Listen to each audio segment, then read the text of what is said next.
Oh, yeah, big money. We're about to talk to big money. Jeff Roberts, our local financial guru, founder of Jeff Roberts and Associates. His team consists of 7 seasoned advisors who share 125 years of financial planning with Ameriprise. Hey, Andrea, did you know that Barron's Magazine actually placed them among the top 1,200 financial advising practices? Not once. Not once. Not twice. More than twice. Not 4 times. What? 6 times. 6 times. How cool is that right there? That's what you call a decent record. Absolutely. He's got a great record there. His team specializes in working with affluent clients to preserve and grow their wealth. They're the go-to team in town for customized recommendations concerning estate planning, retirement planning, or asset management. You know, Jeff, welcome into the program. How are you doing today, my friend? Very well, thank you. The market is fairly flat for the day, so it's better than down, so we're good. There you go. Exactly. But I have a question for you, Jeff. I noticed, interest rates changed recently, and I want to talk a little bit about some interest rates today. Can we do that? Absolutely.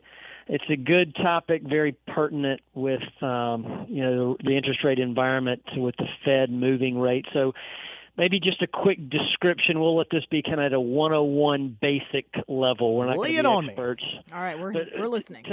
To understand interest rates, and particularly bonds, we need to make sure we know what a bond is. So just to get us on the same page, a stock is ownership in a company where you literally own a piece of a company. And a bond is a debt instrument that is issued by, say, the federal government, a municipality, a corporation that is trying to raise money for a particular reason. So picture the largest company in the world. They decide they want to build a new corporate headquarters. They want to, instead of taking money out of their own coffers, they want to just raise it from a bunch of investors.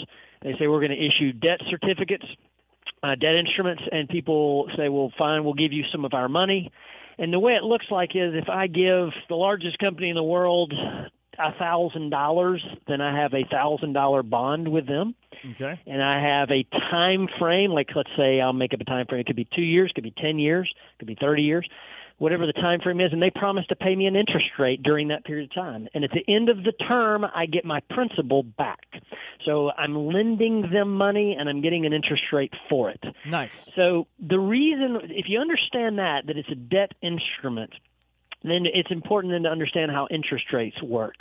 Because we'll just use you two guys as an example. Let's say that you each were given $1,000, or let's say you found $1,000 in your coat pocket that you'd forgotten it was there, or somebody left it as a lottery winning for you or something. Yeah, like that's going to happen. Yeah, right, exactly. If I find $5, I'm picking up the phone and calling somebody. Right. So, $1,000 in my coat pocket would be great. So if you each had $1,000 and you said, hey, we want to invest this, let's invest in a bond. And so, Andrea decides she takes the money and she wants to put it into a bond today. So she goes and she invests and she puts her $1,000 in, and the company that she's lending the money to, i.e. the bond instrument, they're going to give her, let's just make up a number and say 4%. So she has a bond paying 4%, and let's assume it's a 10-year note. So for 10 years, you're going to get 4%. Okay. Now, hypothetically, let's say, Scott, you were supposed to do the same thing. You all agreed to do it, but you procrastinated. That sounds like me. You took some time off, and then you later decided, well, finally she gave you a hard enough time about it, and you decided, okay, I need to go invest. So you go to invest, and in that period of time, let's assume that interest rates came down.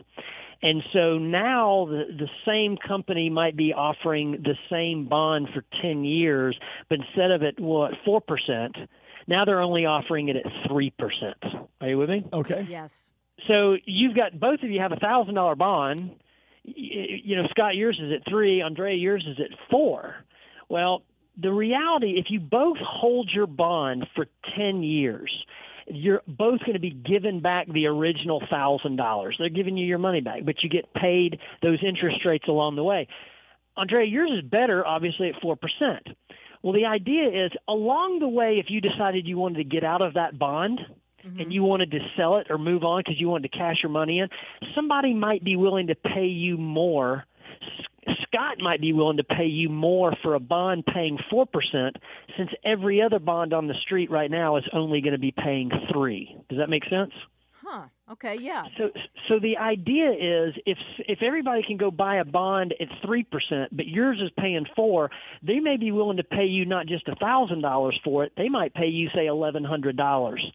Nice. So when interest rates go down, typically bond prices start to go up, because when the market is paying less in interest, bonds with higher yields are worth more.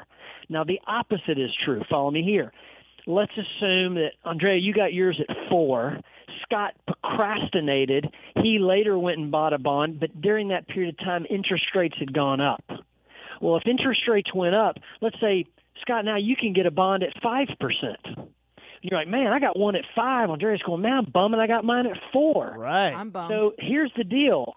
Andrea, if people can go out and spend $1,000 in the open market and get a bond at 5, why would they give you $1,000 for a bond at 4%?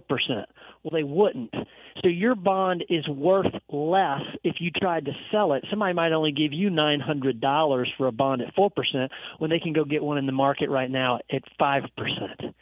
But if you hold it to maturity, you still get your full $1,000 back. It's just if you sell it along the way and rates have moved up or down. So the message is when interest rates go up, bond prices typically come down. They have the opposite movement. What we're seeing now is the Federal Reserve is starting to raise the Fed funds rate, and we're seeing interest rates overall start to increase. So that tells us there's a certain landscape that we're going to see in the bond market. So far, you guys with me so far on that? Absolutely. Yeah. Okay, so yes, it has an inverse effect when the interest rate goes up. It inversely affects bonds. That's correct. Broadly speaking, yes, and there's exceptions to those. But let's first then talk too about, well, how did we get in the situation where the Fed's wanting to raise rates? Because we hear so much about that. It goes back, if we go back to 2007, 2008 and 9, when we went through the global financial crisis. Now, I'm sure you guys remember that economic period of time probably quite well. You remember the market vaguely, vaguely. Yeah. Scott was a little younger. Probably the second worst economic period of time we've had in this country in the last 100 years. It was really, really bad. So essentially what happened then was our economy was in free fall.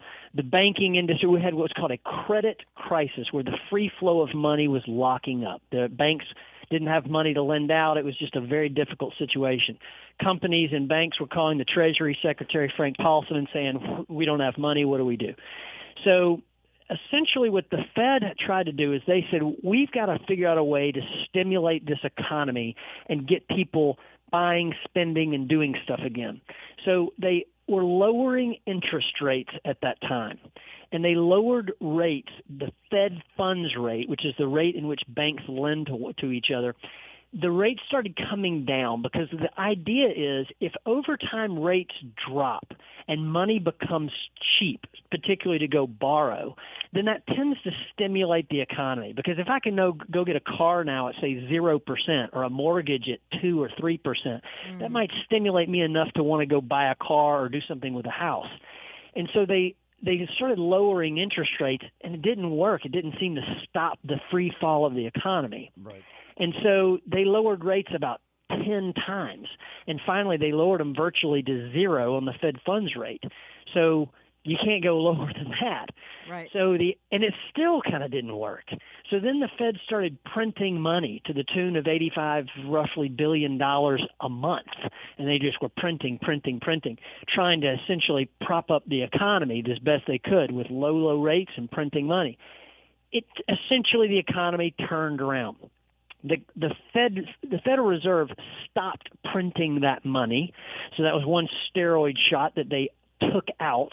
And then they've kept interest rates down, and now they've got to raise them back up because essentially the policy of having super low rates right now is tied all the way back to that economic crisis that we went through. And they don't want to leave rates too low for too long because then that can keep too much money. It can cause inflation essentially to rise. The cost of eggs and things like that goes up, and they want to avoid that. So we're seeing rates going to start creeping up now. The Fed raised them last year and the year before once, and they're talking about raising them anywhere from 1 to 3 times this year.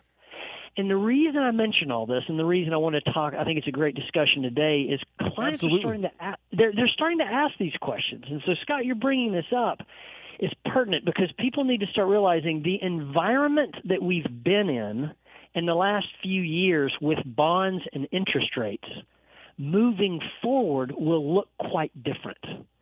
And so, how differently could it look going forward? Well, it's kind of the way I describe it is if you've ever been walking on the beach and if you've going down the beach and your feet are in the sand and the surf's coming in, and if the wind's at your back and you're going down the beach, you don't really feel it. But when you turn around and head back towards the house and the headwind is in your face, it's harder to walk and you get tired quicker, especially if you're out for a jog. Well, that's essentially the same type of thing with the bond market. When rates were coming down for the last several years, you were seeing bonds appreciate in value. Now what you're going to see, if interest rates come up, that can cause bond prices to come down. They may be paying more, but bonds that you hold may be worth less. Now, there are certain types of bonds that can perform and historically have performed better in rising interest rate environments. We've seen things like floating rate bonds or high yield convertible bonds. In times of inflation, things like TIPS, they tend to typically do better. And the point is this. We encourage people to take a close look at the portion of their portfolios that are exposed to bonds now because, again, it's a different environment today moving forward than it was in the last couple of years. Extremely important.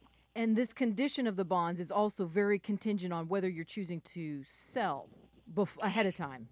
That's correct. Okay. That's exactly right. Whether following you're along hold nicely it to maturity, or there may be a need to liquidate for some particular reason. Right. And it's much more complex than I've laid out from a basic explanation today, because you have issues like the quality of the bond, the rating of the company that you're buying through. Is it the largest company in the world or a very small company that could go out of business?